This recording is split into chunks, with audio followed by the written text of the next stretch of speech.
Welcome to YR TV. నేను రంజిత్. ఈరోజు ప్రధానంగా కూడా మార్నింగ్ న్యూస్కు సంబంధించి కొన్ని హృదయ విదారకమైన సంఘటనలు మీకు చూపిస్తాం.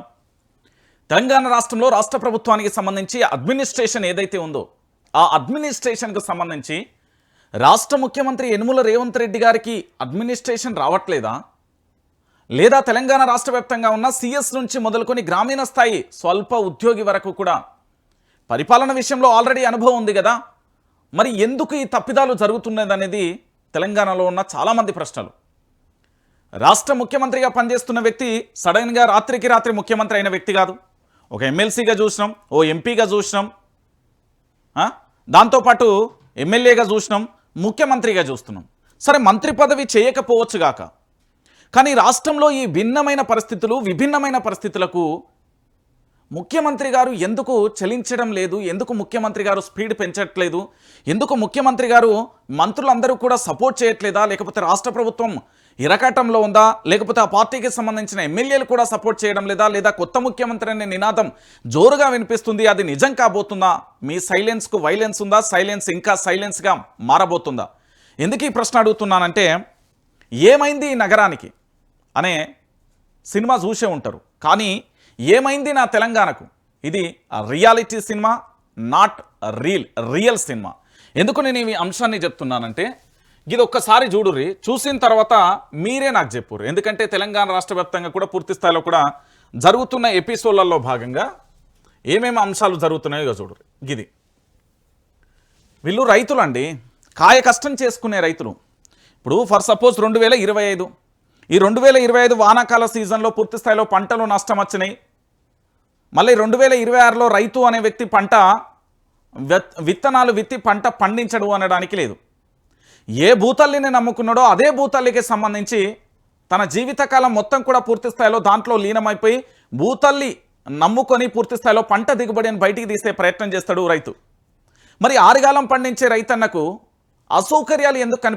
అసౌకర్యాలను ఎందుకు కల్పిస్తుంది ప్రభుత్వం? సౌకర్యాలు ఎందుకు కల్పించట్లేదు?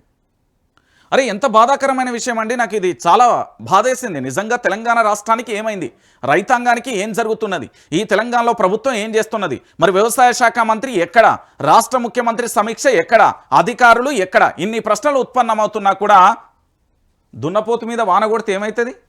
ఏం కాదు, గట్లనే అయిపోయింది ప్రభుత్వ పరిస్థితి అనేది కొంతమంది డైరెక్ట్గానే విమర్శిస్తున్నారు. రాష్ట్ర ప్రజలు కూడా చాలా అభ్యంతరం వ్యక్తం చేస్తున్నారు. ఈరోజు తెలంగాణ రాష్ట్ర ప్రజలందరూ కూడా అభ్యంతరంతో పాటు ఆందోళన వ్యక్తం చేస్తున్నారు. అయ్యో, నా తెలంగాణ 10 సంవత్సరాలు పూర్తి స్థాయిలో అద్భుతంగా ఉంది కదా, కేవలం ఎందుకు ఇట్లా తయారైంది అనే ప్రశ్నలు కూడా ఉత్పన్నమవుతున్నాయి. ఒకసారి ఇది చూడుర్రి.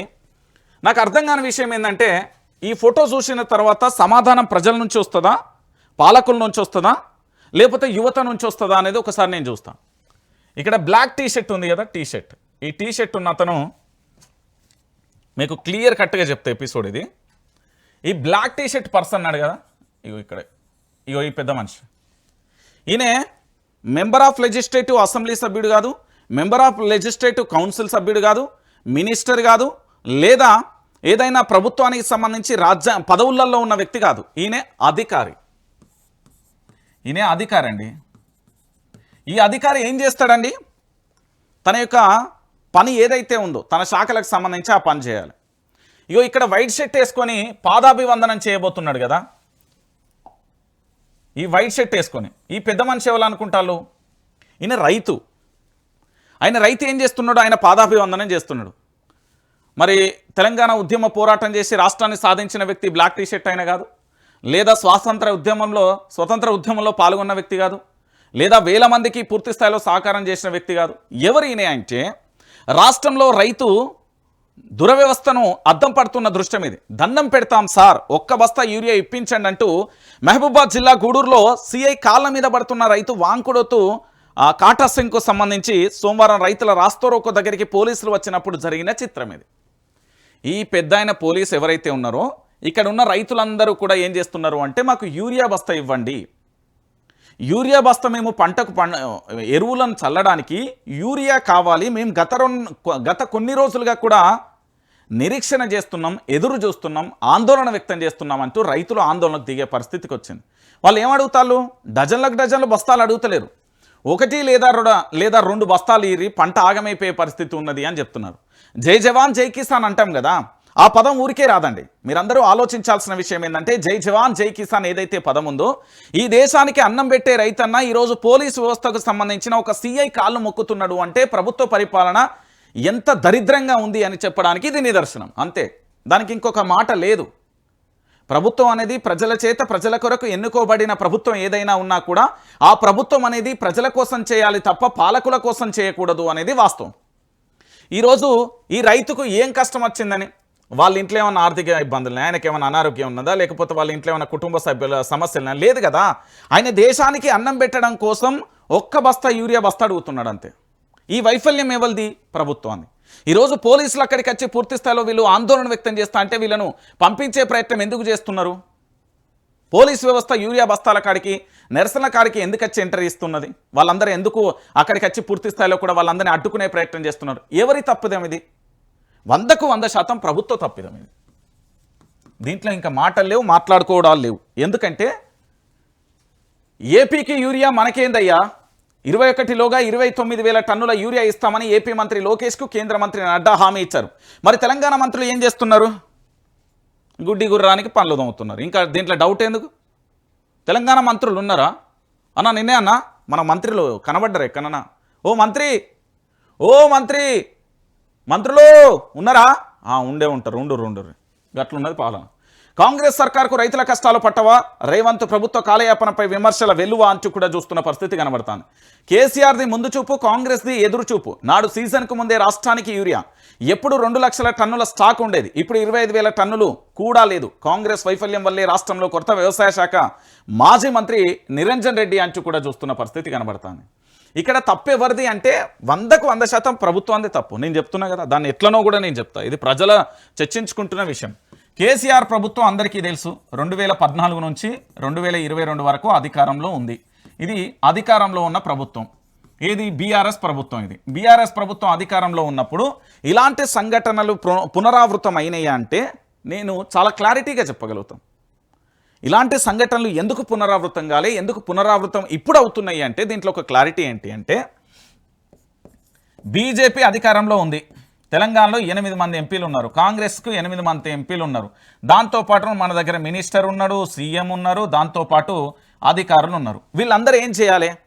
మే నెల 20-21 తారీఖు లోపే వీళ్ళు పూర్తి స్థాయిలో కేంద్రం అంటే ఢిల్లీకి పోయి, ఈ ఢిల్లీకి సంబంధించి పూర్తి స్థాయిలో ఇక్కడికి వెళ్ళి భారతీయ జనతా పార్టీకి సంబంధించి ఆ ప్రభుత్వాన్ని ఒప్పించి మా రాష్ట్రానికి రావాల్సిన వాటా ఏదైతే ఉందో ఆ వాటాను పూర్తి స్థాయిలో ఇవ్వండి అని చెప్పాలి. ఎవరు పోవాలి? వీళ్ళందరూ పోవాలి. వీళ్ళు ఏమైనా గాడిద పనులు దోవడానికి ఉన్నారనుకుంటారా? తెలంగాణ ప్రాంత ప్రజలను కంటికి రెప్పలా కాపాడుకోవడానికి ఉన్న వ్యవస్థ ఇదంతా.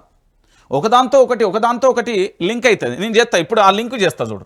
ఎంపీలు దేనికి ఉన్నారు? మెంబర్ ఆఫ్ పార్లమెంటు, వాళ్ళ యొక్క పార్లమెంట్ సెగ్మెంట్లో ప్రజలను కాపాడడానికి. సో వీళ్ళందరూ ప్రజల కోసం ఉన్నారు. మినిస్టర్స్ ఎవరి కోసం ఉన్నారు? ప్రజల కోసం. సీఎం ఎవరి కోసం ఉన్నారు? ప్రజల కోసం ఉన్నారు. అధికారులు ఎవరి కోసం ఉన్నారు? ప్రజల కోసం. అందరూ ప్రజల కోసమే ఉంటారు. మరి ఏడబోయింది అంటానా మీ పనితనం? మీ పనితనం ఎక్కడ పోయిందని తెలంగాణ రాష్ట్ర వ్యాప్తంగా ఉన్న ప్రజలందరూ కూడా అడుగుతున్నారు కదా. ఇది చాలా బాధాకరమైన విషయం కదా. రాష్ట్ర ప్రజలు మొత్తం అడుగుతున్నారు. ఈరోజు యూరియా వైఫల్యం అంటే అది భారతీయ జనతా పార్టీ తప్పు, వాళ్ళది 100% ఉన్నది. మళ్ళీ లేదని చెప్పిర్రు అనుకో, నేను చెప్తున్నా కదా, కాంగ్రెస్ పార్టీది 100% తప్పు, అధికారులది కూడా 100% తప్పే. తేల్చి చెప్పచ్చు. ఇది నేను మాట్లాడుతున్న మాటలో, లేకపోతే వైఆర్టీవీ మాట్లాడుతూ లేదా ప్రభుత్వం మీద విమర్శలు చేయడానికో ఇక్కడ లేం. మేము ప్రజల నుంచి వస్తున్న వాస్తవమైన గొంతుక అంశం ఏంది, ఆ అంశాన్ని ప్రభుత్వానికి నివేదించే పనిలో ఉన్నా నేను. ఎందుకు అంటే వీళ్ళు ముందుగానే కేంద్రంతో మాట్లాడి ఇటు భారతీయ జనతా పార్టీ, కాంగ్రెస్ పార్టీకి సంబంధించిన ఎంపీలు, మినిస్టర్లు, అధికారులు, సీఎంతో సహా పోయి అక్కడ 15 రోజులు ఉంటే మేము వద్దంటానమా? మా పైసలే కదా, మీ బంగ్లాలు, మీ కార్లు, మీ టిఫిన్లు, మీ లంచ్లు అన్నీ మాయే కదా. మేము పన్నులు కడితేనే కదా మీకు వచ్చే జీతాలు, అలవెన్సులలో మీరు ఉండేది. ఆ పైసలతోనే కదా మీరు రాష్ట్రానికి సంబంధించి, ప్రభుత్వానికి సంబంధించి ఏది పదవులలో ఉన్నది. సో ఇప్పుడు నేనేమంటున్నానంటే వీళ్ళందరూ కలిసి చేసిన తప్పు ఇది. భారతీయ జనతా పార్టీ, కాంగ్రెస్ పార్టీ చేసిన తప్పు వల్ల ఈరోజు తెలంగాణ రాష్ట్ర వ్యాప్తంగా ఉన్న ప్రతి ఒక్క రైతు కన్నీటికి కారణం Bharatiya Janata party, Congress party. Congress party ముఖ్యమంత్రి పోవాలి, మినిస్టర్ పోవాలి, భారతీయ జనతా పార్టీ ఎంపీలు పోవాలి, కేంద్ర మంత్రులు ఇద్దరున్నారు. మళ్ళీ దేనికో నాకు అర్థం కాదు. ఓలా ఆయన బండి సంజయ్, ఒక ఆయన కిషన్ రెడ్డి. మరి వీళ్ళిద్దరు దేనికోసం ఉన్నారో వాళ్ళకన్నా తెలుసో లేదో తెలిస్తే నాకైతే కామెంట్ రూపంలో పెట్టుర్రు. ఎందుకంటే ఈరోజు పూర్తి స్థాయిలో వాస్తవం కదా ఇదంతా. ఇది ఇక్కడ ఉన్నదా? ఇక దీంతో పాటు ఇది చూడరు, ఇది కనబడుతుందా? వీళ్ళందరూ ఎవరు? రాష్ట్ర ముఖ్యమంత్రిగా ఉన్నప్పుడు ఏది కొత్త సచివాలయాన్ని నిర్మించారు. డాక్టర్ బాబాసాహెబ్ అంబేద్కర్కు సంబంధించిన సచివాలయాన్ని నిర్మించిండు కేసీఆర్. ఈ సచివాలయం మరి కాంగ్రెస్ ప్రభుత్వం వచ్చింది కదా, మార్పు వచ్చింది, ఏమన్నా శూన్యకు పోయిల్లు అనుకుంటారా? వీళ్ళందరూ సందర్శనకు పోయిన వాళ్ళు అనుకుంటున్నా. వీళ్ళు దేనికోసం పోయిలో తెలుసా? ఇక చూడు, పనులు పూర్తి చేసి నెలలు గడుస్తున్నా తమకు రావాల్సిన బిల్లులు చెల్లించకపోవడాన్ని నిరసిస్తూ సోమవారం సచివాలయంలో ప్రవేశించి డిప్యూటీ సీఎం బట్టి విక్రమార్క ఛాంబర్ ఎదుట ఆందోళనకు దిగిన చిన్న కాంట్రాక్టర్లండి. అంటే వాళ్ళ దగ్గర ఉన్న ₹1,00,000 2 లక్షలతోనో సీసీ రోడ్లు వేయడమో, లేకపోతే చిన్న చిన్న పనులు చేయడమో, లేకపోతే వాళ్ళ భార్య మీద ఉన్న పుస్తల తాడు కుదబెట్టి పైసలు తేవడం, లేకపోతే ₹5 ₹10 వడ్డీ తీసుకొచ్చి డెవలప్మెంట్ చేసిన అతి చిన్న సన్నకారు రైతులను ఎట్లా అంటామో దాంట్లో భాగంగా వీళ్ళు కూడా చిన్న చిన్న కాంట్రాక్టర్లు. ఈ కాంట్రాక్టర్లు బిల్లు చెల్లించకపోవడంతో ఏకంగా రాష్ట్రానికి సంబంధించిన సచివాలయానికి వెళ్ళి ఈ రాష్ట్రానికి సంబంధించిన ఆర్థిక శాఖ మంత్రి, ఈ రాష్ట్రానికి సంబంధించిన ఉప ముఖ్యమంత్రి బట్టి విక్రమార్క ఛాంబర్ ముంగట ఆందోళనకు దిగాల్సిన పరిస్థితి ఎందుకు వచ్చింది? ఇప్పుడు పూర్తి స్థాయిలో ప్రభుత్వం అనుకుంటే ఎంతసేపు అంటే నాకు అర్థం కాని విషయం. ఈరోజు తెలంగాణ రాష్ట్ర వ్యాప్తంగా ప్రభుత్వానికి సంబంధించి చేయదలుచుకుంటే చేయలేదా? ఈరోజు ప్రభుత్వం ఎందుకు అట్లా చేస్తున్నది అనేది దీనికి ఏమన్నా సమాధానం చెప్తారా అంటే లేరు. ఒకసారి ఇక్కడ చూడు, కాంట్రాక్టర్ల దండయాత్ర సచివాలయంలోకి మరోసారి మెరుపు ధర్నా. డిప్యూటీ సీఎం ఛాంబర్ ఎదుట బైఠాయింపు, పోలీసులు అడ్డగించిలు, 100 మంది నినాదాలు, బిల్లులు ఇస్తారా, బడులకు తాళాలు వేయాలనా, రేవంత్ సర్కారు చిరు కాంట్రాక్టర్ల హెచ్చరిక, ఇంకెంతకాలం తిరగాలంటూ అధికారులపై ఫైర్. కమిషన్ సర్కార్ను నడుపుతున్న కాంగ్రెస్, రేవంత్ అవినీతి పాలనకి నిదర్శనం అంటున్న కేటీఆర్. అర్థమైందా? రాష్ట్ర సచివాలయంలో మరోసారి చిన్న కాంట్రాక్టర్ల మెరుపు ధర్నాకు దిగారు. ఈ ఏడాది మార్చిలో రాష్ట్రంలో సుమారు 200 మందికి పైగా సివిల్ కాంట్రాక్టర్లు సచివాలయంలోకి ఆర్థిక శాఖ పేషీ ఎదుట తమ పెండింగ్ బిల్లులు మంజూరు చేయాలని బైఠాయించగా తాజాగా సోమవారం సచివాలయంలో 100కు పైగా కూడా మన ఊరు మనబడి పనులు చేసిన కాంట్రాక్టర్లు ఒక్కసారిగా డిప్యూటీ సీఎం బట్టి విక్రమార్క, ఆర్థిక శాఖ ముఖ్య కార్యదర్శి సందీప్ కుమార్ సుల్తానియా పేషీల ఎదుట ఆందోళనకు దిగారు. ఎవరికి వారే వేర్వేరుగా అక్కడికి చేరుకునేదాకా పోలీసుల సిబ్బంది గుర్తించలేదు.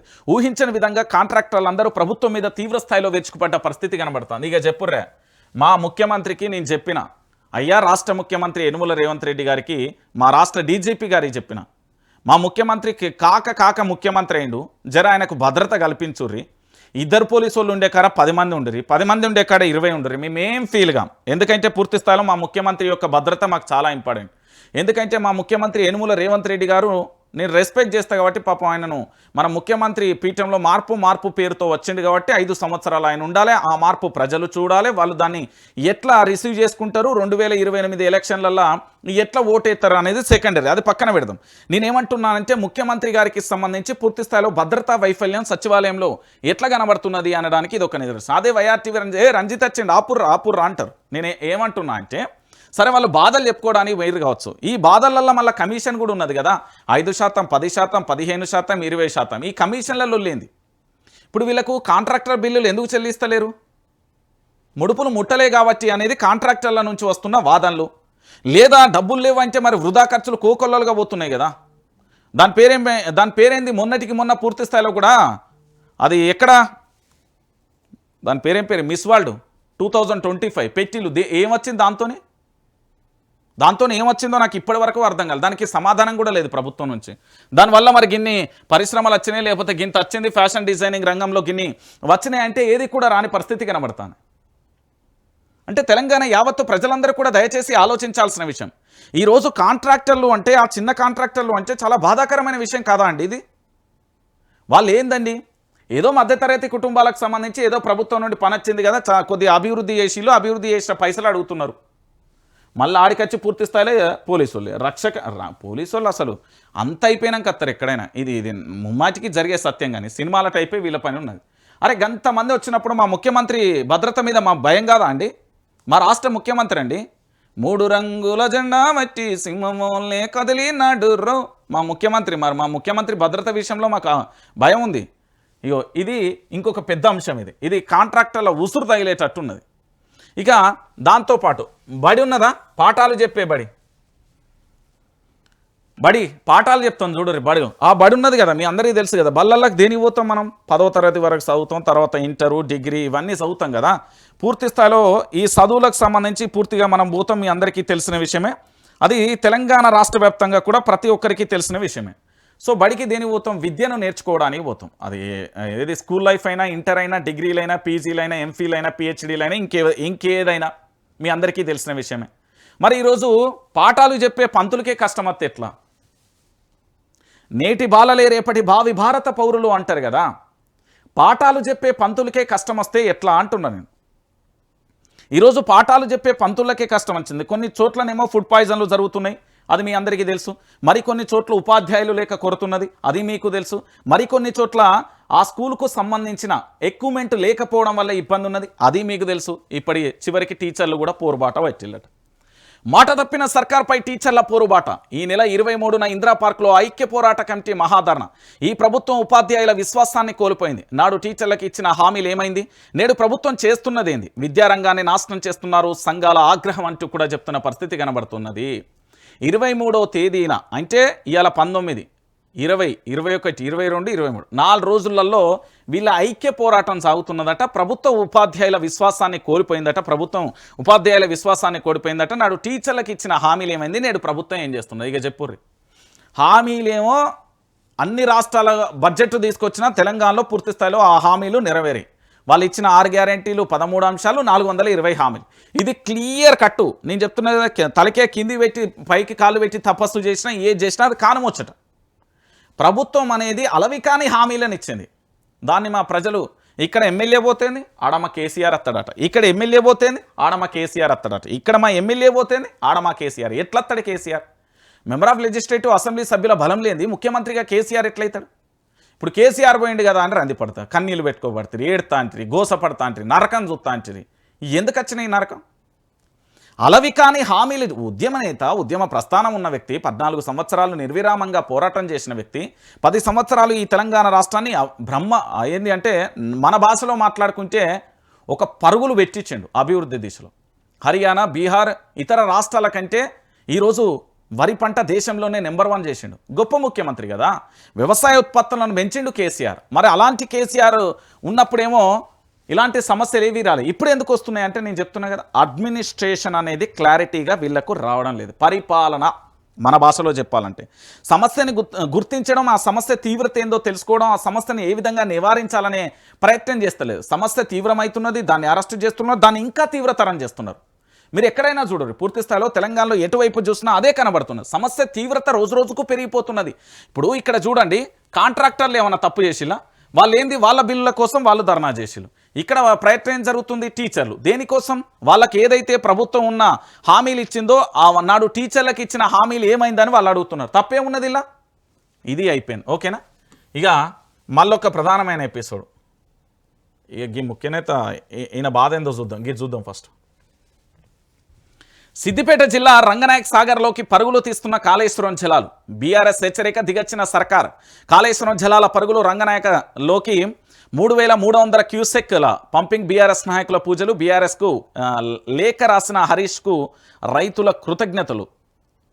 సో మొత్తానికి ఏంది అంటే మాజీ మంత్రి తన్నీరు హరీష్ రావు మీ అందరికీ తెలుసు, సిద్దిపేటకు సంబంధించిన MLA, member of legislative assembly సభ్యుడు, మాజీ మంత్రి కూడా. ఒక్కసారి ఆ 6 అడుగుల బుల్లెట్ కనుక కథన రంగంలో అడుగు పెడితే ఎట్లుంటుంది అంటే రిజల్ట్స్ ఎట్లుంటాయి నేను చెప్తున్నా కదా. హరీష్ రావు గనక ఏదైనా ఒక అంశాన్ని టేక్ ఓవర్ అంటే దాన్ని తీసుకున్నాడు, దాన్ని పూర్తి స్థాయిలో ఫుల్ఫిల్ చేయగలుగుతాడు. నాకైతే ఆ నమ్మకం ఉన్నది. హరీష్ రావు అనే వ్యక్తి నేను ఇప్పటి వరకు చూసిన కాళేశ్వరం జలాల విషయంలో కానీ ఇతరత్ర కానీ మీరు చాలా వరకు చూడండి, కాళేశ్వరం మీద ప్రభుత్వం కానీ లేదా నరం లేని నాలిక ఉన్నది, ఏదైనా మాట్లాడొచ్చు అని ఇష్టానుసారంగా మాట్లాడుతున్న చాలామంది నేతలకు కూడా మన తెలంగాణ భాషలో చెప్పాలంటే దబ్బుడుకం పెట్టి కుట్లేపించాడు. అంత క్లారిటీగా కూడా పవర్ పాయింట్ ప్రజెంటేషన్ ఇచ్చాడు. ఇంకొకసారి కాళేశ్వరం గురించి మాట్లాడితే ఖబర్దార్ అన్నట్టుగా చాలా క్లారిటీగా పవర్ పాయింట్ ప్రజెంటేషన్తో తప్పు లేదు, అలా ఏ తప్పు లేదని చెప్పారు. ప్రభుత్వం మొత్తం కావాలని బట్టగాల్సి మీదేస్తుంది. ఇంకోటి ఎన్డీఎస్ఏకు సంబంధించిన రిపోర్ట్ విషయంలో కూడా మళ్ళీ పవర్ పాయింట్ ప్రజెంటేషన్ ఇచ్చారు. ఇప్పుడు ఏదైతే కాళేశ్వరం మీద ఎన్డీఎస్ఏ ఇచ్చిన రిపోర్ట్ 663-64 పేజీల లేఖకు సంబంధించి ఉన్నది కదా, అది ప్రభుత్వం మొన్న ఏం చేసింది, దాన్ని షార్ట్ బిట్ చేసి 63 పేజీలు ఏమో చేసినట్టున్నది. దాన్ని పూర్తి స్థాయిలో 600 ఫుల్ మాకు మొత్తం కావాలి అని అడిగితే రాష్ట్రానికి సంబంధించిన సిఎస్ రామకృష్ణారావుని అడిగితే లేదు లేదు మేము ఇయ్యలేము, అది ఇవ్వడం కుదరదు అని చెప్పి. ఎందుకు కుదరదు అంటే అలా తప్పులు ఉన్నాయి, భయపడుతుంది, గజ్జ వణుకుతుంది ప్రభుత్వం. ఆ రిపోర్టును కనుక బయటికి తీసుకొస్తే ఆ రిపోర్ట్తోని హరీష్ రావు మళ్ళీ పవర్ పాయింట్ ప్రజెంటేషన్ పెడితే ఇక మళ్ళీ ఏమన్నా ఉంటుందా, ఉరుకు పరగో ఇక ఉరుకుడే ఇంకేం ఉండదు ఇక వీళ్ళది. సో ఇప్పుడు రంగనాయక సాగర్లోకి ఇక్కడ కాళేశ్వరం జలాలు, కాళేశ్వరం ప్రాజెక్టు వృధా, కాళేశ్వరం ప్రాజెక్టు మట్టి కొట్టుకపోయింది, కాళేశ్వరం ప్రాజెక్టు బొందలగడ్డ, కాళేశ్వరం ప్రాజెక్టు 1,00,000 కోట్ల స్కామ్, ఇవన్నీ ఫేక్ ముచ్చట్లు. పని పాట లేనోడు శాతగాని హౌలేగాలు చేసే పనిది, ఇది రియాలిటీ అండి. ఎందుకంటే నేను లైవ్లో కాళేశ్వరం ప్రాజెక్టు దగ్గరికి పోయినా, మేడిగడ్డ దగ్గరికి పోయినా, దాంతోపాటు సింధులో పోయినా, అన్నారం పోయినా, చాలా బ్యారేజీలు అన్నీ కూడా నేను గతంలో తిరిగినా, ఇప్పుడు మొన్న రీసెంట్గా కూడా పోయినా, అవన్నీ కూడా అద్భుతంగా ఉన్నాయి. మేడిగడ్డకు సంబంధించి 2 పిల్లర్లు మాత్రమే కొంచెం కుంగినే, కొంచెం పగులు వచ్చినాయి. దానికి సంబంధించి దాంట్లో కుట్రకోణం ఉన్నది అనేది కూడా కొద్దిగా బయటపడుతుంది. మొన్ననేమో బీఆర్ఎస్ వర్కింగ్ ప్రెసిడెంట్ కేటీఆర్ అన్నాడు, నిన్న ఆర్ఎస్ ప్రవీణ్ కుమార్ అన్నారు. ఒక్కొక్కరుగా కూడా దాన్ని బయటికి తీసే ప్రయత్నం అయితే జరుగుతున్నది. సో నేనేమంటున్నానంటే, నేను మళ్ళీ చెప్తున్నా, గత ప్రభుత్వం మంచి చేసిన దాన్ని మంచిగానే పోనివ్వండి. మీరేదైనా కొత్తగా పథకాలు తీసుకొచ్చి మీరేమైనా కొత్తగా చేస్తే మీరు కంటిన్యూ చేయండి, మిమ్మల్ని కాదంటలేం. కానీ పాత పథకాలను పాతరబెట్టి పాత ప్రాజెక్టులన్నీ ఎండబెడతామంటే ఊకునే పరిస్థితి లేదు. ఇది మాత్రం సినిమా సితారైపోతుంది. తెలంగాణ అగ్గిరా చేస్తుంది. బీఆర్ఎస్ వచ్చారు, హరీష్ రావు దిగినాక ఇంకా ఆట ఏముంటుంది, క్లోజ్ సినిమా అది. 70mm సినిమా చూసి పెడతాడు హరీష్ రావు. నేను మళ్ళీ చెప్తున్నా, ఆ హరీష్ రావు ఏమో మొండి మనిషి, ఆయన మొండిగట్టం. ఆ కేటీఆర్ గట్లనే ఉండదు, వీళ్ళకంటే ఇంకా ఆడ కవిత గట్లనే ఉన్నది. ఎవ్వరికి వాళ్ళే మొండిగట్టం. ఎందుకంటే విపక్షంలో స్ట్రాంగ్ లీడర్లు ఉన్నారు. ఫస్ట్ అది చూడుర్రి, ఈ ముగ్గురికంటే అక్కడ కేసీఆర్ ఉన్నాడు.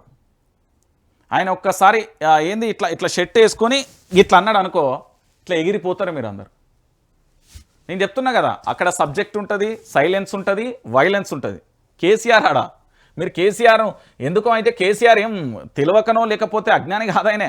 2009 సంవత్సరంలోనే 2014లో ఎట్లా తెలంగాణ రాష్ట్రం వస్తుంది, వచ్చిన తర్వాత దాన్ని ఎట్లా డెవలప్ చేయాలి, మనం ఎట్లా అభివృద్ధి చేసుకోవాలని ఆనాడే ఒక రకమైన ప్రణాళిక వేసుకున్న గొప్ప వ్యక్తి ఆయన వాళ్ళ ఇంట్ల కోసమో లేకపోతే వాళ్ళ కుటుంబాల కోసమో ఏం చేయలే. మీరు అనుకుంటారు కానీ ఆ బేవర్స్గాలు చెప్పిన ముచ్చట్లన్నీ ఫేకు. కేసీఆర్ అనే వ్యక్తి కుటుంబ పాలన కాదు, ప్రభుత్వ యంత్రాంగాన్ని నడిపాడు. తెలంగాణ ఉద్యమంలో గదే కేసీఆర్ ఉన్నాడు, గదే కేటీఆర్ ఉన్నాడు, గదే హరీష్ రావు ఉన్నాడు, గదే కవిత ఉన్నారు. వాళ్ళు కుటుంబ పాలన అని అన్నారు. కుటుంబ పాలన ఏది అనేది ప్రజలు ఇప్పుడు చూస్తారు. ఈ ప్రభుత్వాన్ని చూస్తే ఏది కుటుంబ పాలనో అర్థమవుతుంది. వాళ్ళు తెలంగాణలో నికార్సైన ఉద్యమకారులు అండి. తెలంగాణ రాష్ట్రాన్ని అభివృద్ధి చేసిన గొప్ప వ్యక్తి కేసీఆర్. ఆయన రోజు దండం పెట్టినా తప్పులేదు, రోజు ఆయన ఇట్లా నీళ్లు జల్లి మీద చల్లుకున్నా తప్పులేదు. ఎందుకంటే కేసీఆర్ అనే వ్యక్తి గొప్పోడు, అంతే. ఒక రాష్ట్రాన్ని తీసుకొచ్చిన గొప్ప వ్యక్తి. దాంతోపాటుగా 1956 నుంచి 2014 వరకు అభివృద్ధి అనేది అనితర సాధ్యమని చెప్పిన ఆంధ్ర వ్యక్తులకు, ఆంధ్ర పెత్తందారి వ్యవస్థకు అభివృద్ధి అంటే ఇదిరా, కళ్ళు పెద్దవి చేసి చూసుకో అని చూపెట్టాడు. That is KCR. కేసీఆర్ని ఏదో సింపుల్గా తీసేస్తారు. ఇక ఇది చూసిరా, ఇది నాకు నిన్ననే తెలిసింది. అయితే నేను పూర్తి స్థాయిలో చేద్దాం అనుకున్నా కానీ ఆపిన, ఇవాళ వచ్చింది కదా. ముచ్చటగా 3 సార్లు తప్పిన గండం, ముఖ్య నేతపై వేలాడుతున్న అధిష్టానం కత్తి. తీవ్ర ఆగ్రహంతో ఊగిపోతున్న కాంగ్రెస్ పెద్దలు. తెలంగాణ ఏపీలో ఎన్డీఏకు సహకారంపై గుర్రు.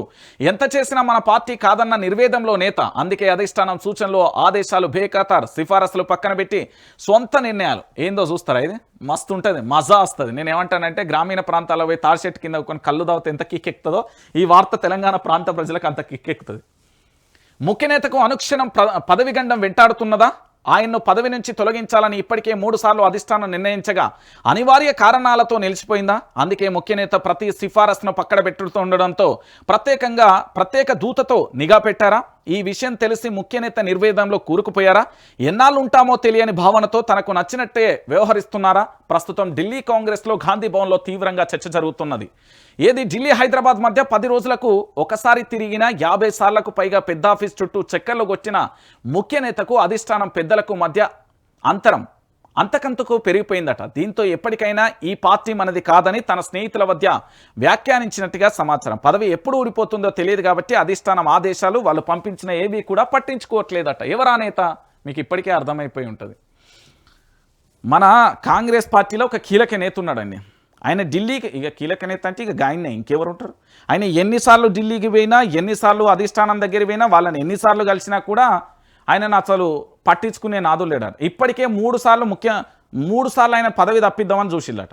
3 సార్లు పదవి తప్పిద్దామన్నా కూడా ఏంది అంటే అనివార్య కారణాల వల్ల ఆయన ఉంచాల్సి వస్తుంది తప్ప మరి ఏ కారణం లేదు అనేది ఒక చర్చ జరుగుతుంది. అందుకే ఆయన యొక్క నా రూటే సఫరెట్ రజనీకాంత్ సినిమా ఉంటుంది కదా, ఆ టైప్లో మనోడు వెళ్ళిపోతున్నాడట. సో ఇప్పటికైతే మొత్తానికైతే ఆ కత్తి ఇట్లా వేలాడుతున్నది. ఎప్పుడైనా పదవి ఫసక్కు అనేటట్టు అయితే ఉన్నదట. ఎప్పుడైనా ఆయన పదవి పోవచ్చు, తెలంగాణలో సంబరాలు ఎప్పుడైనా రావచ్చు. అవి అంబరాలను కూడా అంటవచ్చు. ఎందుకంటే 4 కోట్ల మంది ప్రజలు కదా, వాళ్ళ ఇంట్లోనో వీళ్ళ ఇంట్లోనో వాళ్ళ దోస్తులో బంధువుల కోసమో కదా. ప్రభుత్వం అంటే ప్రజల కోసం పనిచేయాలి. ప్రభుత్వం అంటే నాయకత్వాన్ని మెప్పించడం కోసం, ప్రజలను మెప్పించడం కోసం పనిచేయాలి. ప్రజా మనిషిగా ముద్రేసుకోవాలి, ప్రజలకు అందుబాటులో ఉండాలి. ఏడున్నారండి మన నేతలు? మీరు ఎప్పుడన్నా మంత్రులను ఆ మహాత్మా జ్యోతిరావు పూలే ప్రజాభవనాన్ని పెట్టిలాడు ఎప్పుడన్నా కనబడ్డరా? ఓ మంత్రులు ఉన్నారా? ఉన్నాం ఏడున్నారో మీరు? మిమ్మల్ని చూస్తే నాకే సిగ్గు అనిపిస్తాను. చిచ్చి, ఈ గింత దారుణంగా ఉంటుంది వ్యవస్థ. నెల జీతాలు తీసుకుంటారు, మా బంగ్లాలు వాడుకుంటారు, మా పైసలు తీసుకుంటారు, మా కార్లు వాడుకుంటారు, మా పెట్రోలు డీజిల్ మా మొత్తం అలవెన్సులు తీసుకుంటారు. ఏం చేస్తున్నారు అయ్యా మీరు? మంగళవారం శుక్రవారం పూట అని పెట్టిళ్ళు మహాత్మా జ్యోతిరావు పూలే ప్రజాభవన్ గాడికి. ఆ రానికి ఏమవుతుంది? మీకు అంతగానం టైం టేబుల్ ఏమున్నది? మీరు ఏం చేస్తున్నారో మీ లిస్టులు రోజు ప్రజలకి మేము పొద్దుగాల గిడిపోతున్నాం, ఈ రిబ్బన్ కట్టింగ్లు ఏంది? అది షాప్ ఓపెనింగ్లో పోతున్నాం, ఇళ్ళల్లో కత్తె పోయినాం, చచ్చిపోయిన కాడికి ఇవి కాదు. మీరు ఏం చేసిళ్ళు ప్రజల కోసం అని చెప్పుర్రి.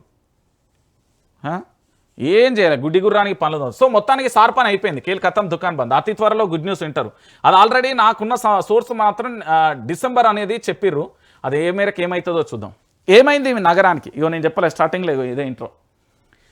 ఈ నగరానికి ఏమైంది?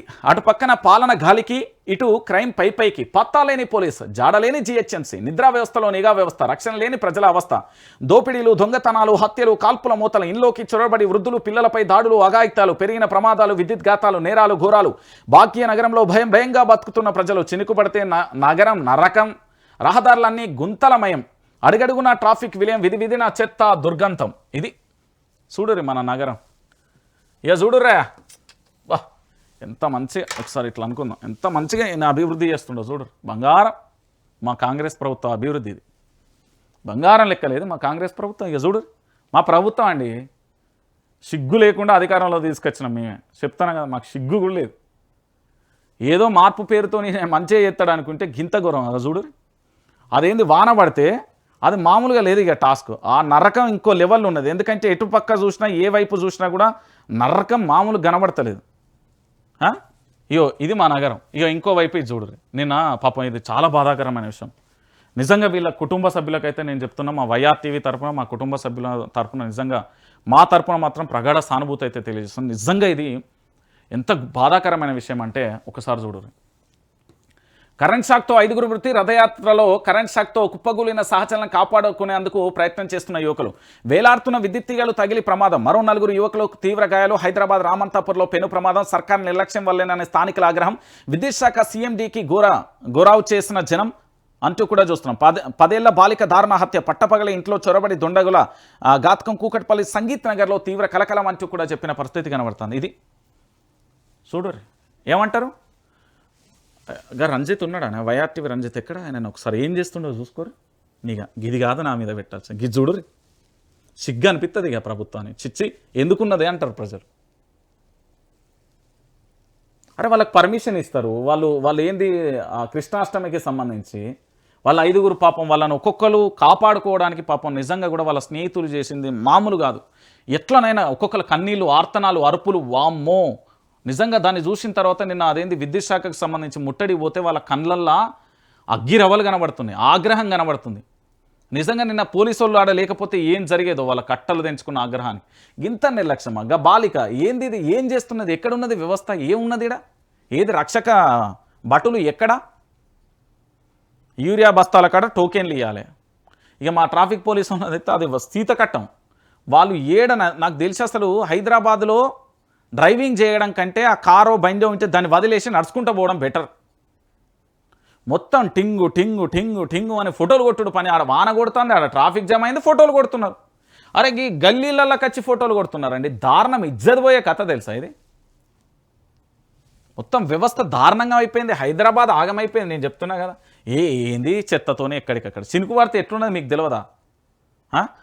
కార్లే కొట్టుకుపోతున్న దృశ్యాలను చూస్తున్నాం కదా. ఇక ఇంకొక అంశం కూడా చూడరు. ఇది ఆఫీస్ సర్కారీ ప్రజాధనంతో ట్రోలింగ్ పైత్యం, కాంగ్రెస్ సవారీ. ఏంది? పార్టీ సోషల్ మీడియాకు కేర్ ఆఫ్గా ప్రభుత్వ కార్యాలయం HGCL హాకా భవన్ కేంద్రంగా ఫేక్ పోస్టుల తయారీ, పార్టీ సోషల్ మీడియా బృందాలకు ప్రత్యేకంగా సదుపాయాలు, ఏకంగా కార్పొరేషన్ చైర్మన్ల నేతృత్వంలో ఫేక్ న్యూస్ ఫ్యాక్టరీలు, విచ్చలవిడిగా నకిలీ ఖాతాలు పేజీలు సృష్టించి దుష్ప్రచారం, కేసీఆర్ కేటీఆర్ బీఆర్ఎస్ కీలక నాయకులే లక్ష్యంగా దాడి, రాజకీయంగా ఎదుర్కోలేక వ్యక్తిత్వ హననం చేసే పోస్టులు, ప్రజాధనం లూటీ ప్రజాస్వామ్యాన్ని కూనీపై విమర్శల వెల్లువ, ప్రభుత్వ కార్యాలయాలు ప్రజలకు సేవ చేసే కేంద్రాలుగా ఉండాలి కానీ ప్రభుత్వానికి ప్రజలకు మధ్య వారధిగా పనిచేయాలి కానీ కాంగ్రెస్ ప్రభుత్వం ఈ నిర్వచనాన్ని తిరగరాసింది.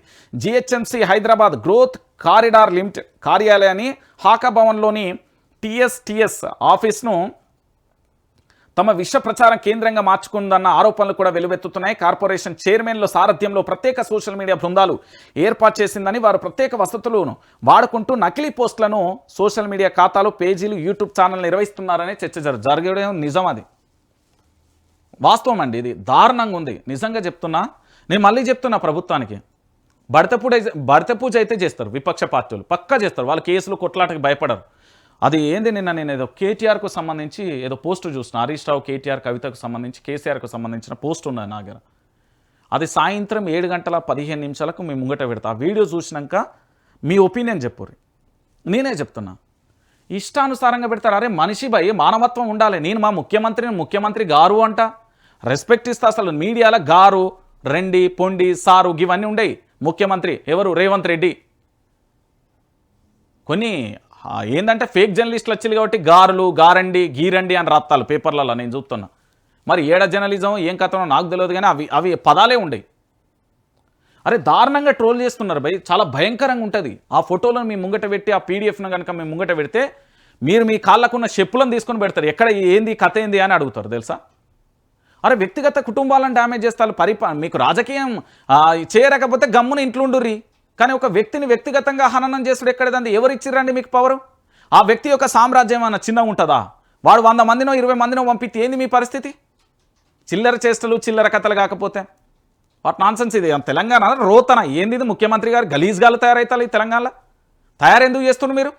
మొత్తం దరిద్రంగా ఉన్నాయి ఆ పోస్టులు. మీకు ఎగ్జాంపుల్ చెప్తా.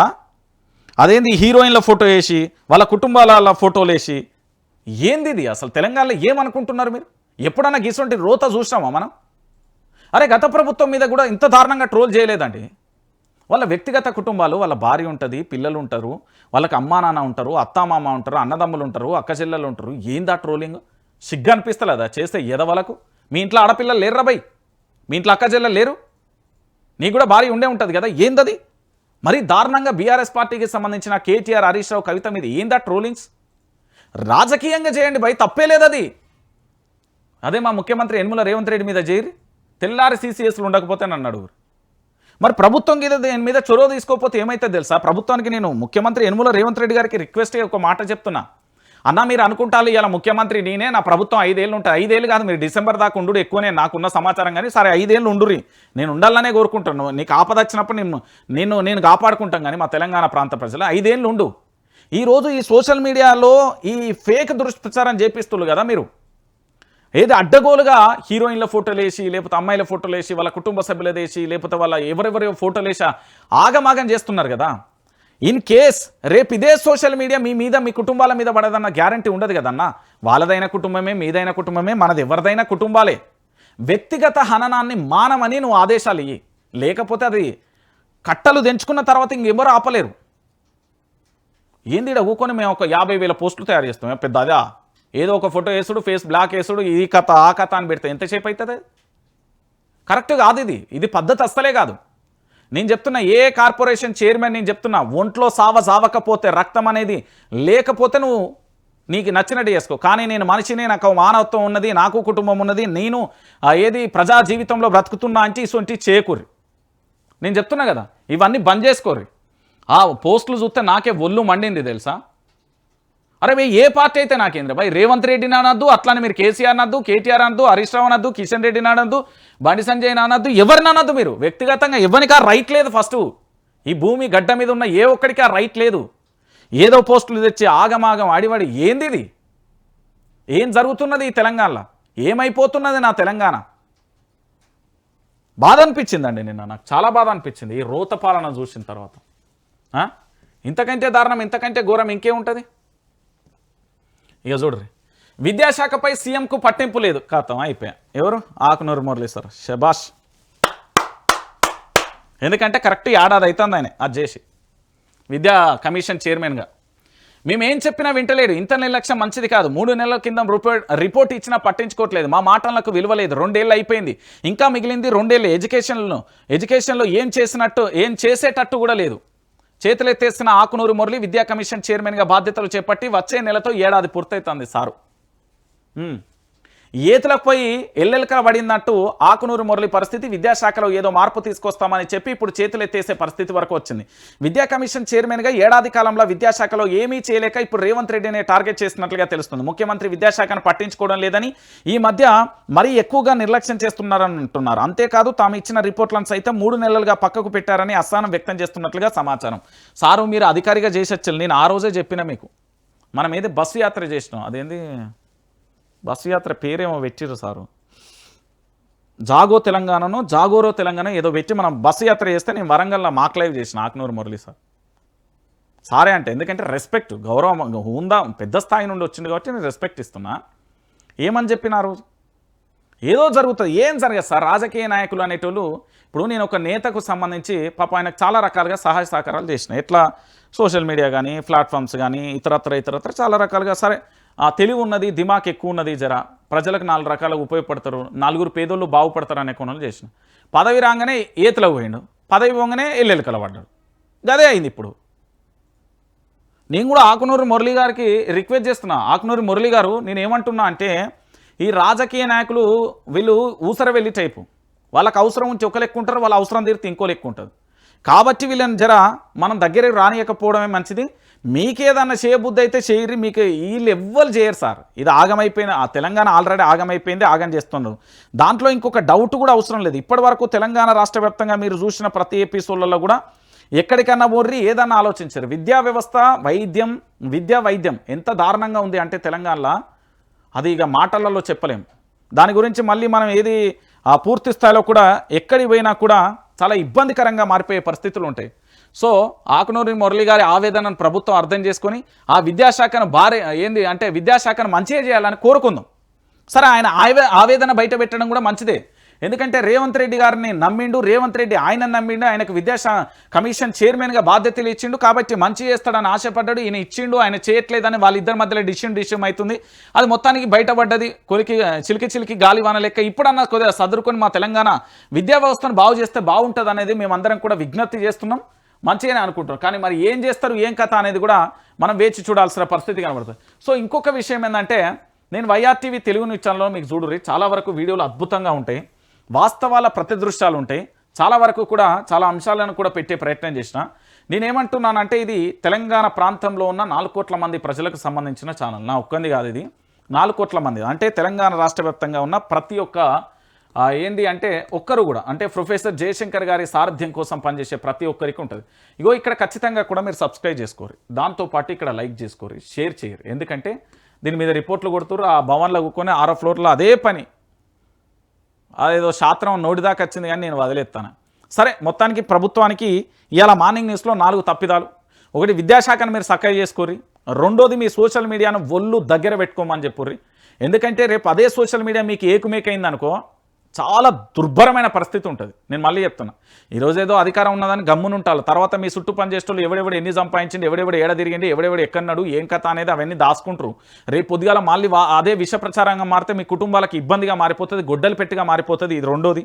ఇక మూడోది ఏంటంటే, ఇప్పటికైనా ప్రభుత్వ సమస్యలను రాష్ట్ర ముఖ్యమంత్రి గారు, మంత్రులు, కలెక్టర్లతోని సమీక్షా సమావేశాలు చేయరి. ఆ రాష్ట్ర డీజీపీని, తెలంగాణ రాష్ట్ర డీజీపీని పిలువుర్రి. ఆ క్రైమ్ రేట్ ఏంది, ఆ కథ ఏందో చూడుర్రి. లేకపోతే తెలంగాణ గిట్లనే ఆగమైపోతుంది, మా బతుకులు గిట్లనే అయితే జర ఆలోచించుకోరు ముఖ్యమంత్రి గారు.